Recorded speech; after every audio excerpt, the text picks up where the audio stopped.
Hello everyone, my name is Trevor, one of the education officers in Holland Park.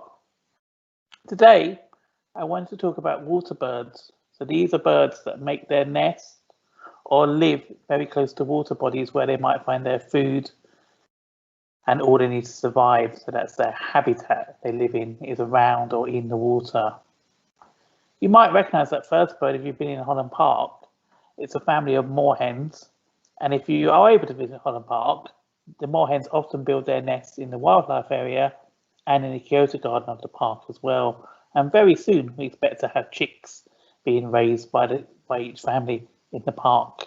So these are birds, when you're out and about in your local green space, you might see on the pond, on a lake, or by the canal, or indeed the river.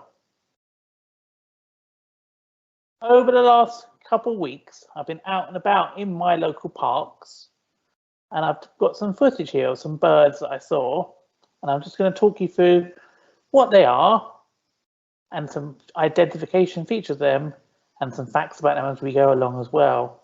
And then hopefully you will have the chance to see similar birds yourself when you're out and about on your nature walks with your family. So the first bird is called a Canada goose. Quite a large bird that lives in flocks. The male is called a gander, the female is called a goose. They feed on things like slugs and snails and eat quite a lot of grass as well. And they're often found in big flocks that fly from one park to another. This time of year, they'll be pairing up, and then the female will be making a nest very soon and laying her eggs. And the eggs will hatch out into goslings.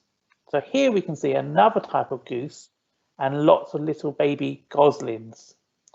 This species of goose is called the Egyptian goose, which is a relatively new species to Britain, but is now quite common.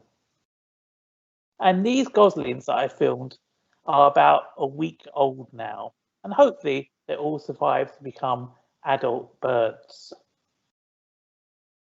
The Egyptian goose is quite a pretty bird with lots of delicate markings on its face and on its feathers.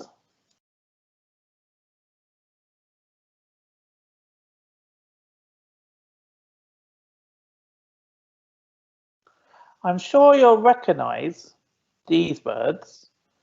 These are a type of swan called the mute swan. These are the adult mute swans with their bright orange bill. And this one is a younger bird, probably last year's young.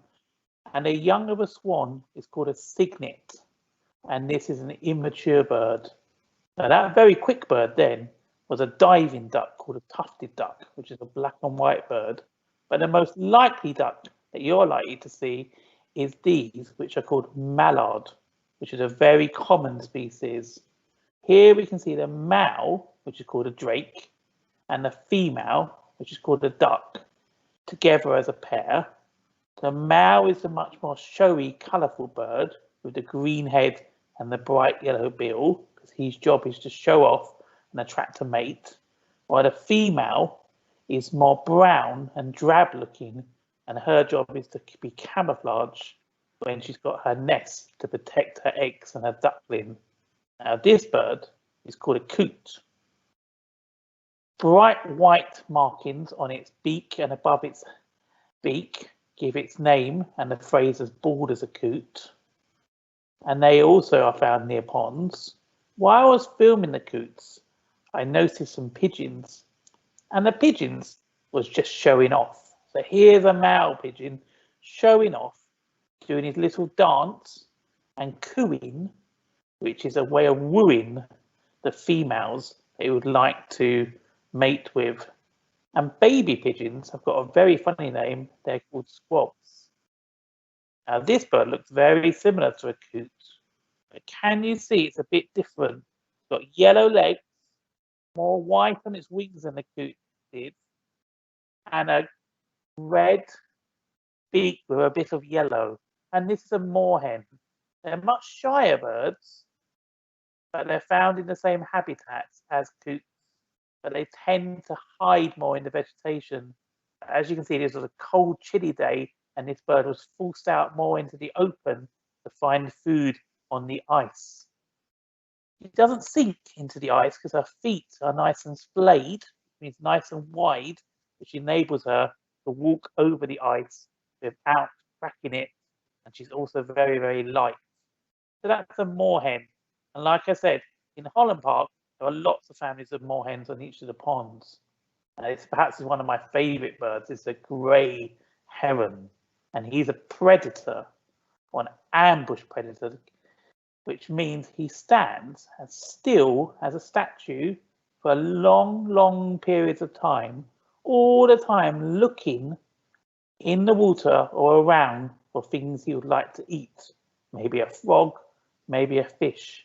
And when he thinks he's found something, he'll shoot down his neck and stab his prey really, really fast and then swallow it.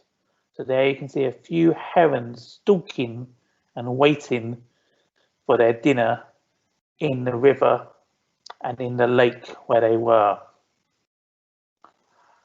Now, these are not ducks or geese or swans. These are a type of gull, sometimes called seagull, and these are called black-headed gulls, which is a little bit confusing, but in the winter, they don't have black or brown heads. They have this winter plumage or winter feathers, but when they're ready to breed in the spring and summer, their feathers change to brown and black on their heads. And the last bird I've got to show you is a bird that you might recognise as a parakeet, or to give its real name, a ring-necked parakeet. And these are small parrots, quite common in London now, that make that squawking sound, which is some people like and some people don't. So, hope you enjoyed my quick run through of some common species of birds that you might see on your local water body, and feel free to send in any pictures or any video that you've taken of water birds, and we can build up a picture of what's out there in our local parks and wild spaces. And I hope to see you all soon back at Holland Park Ecology Centre. Thank you for joining me. Bye bye.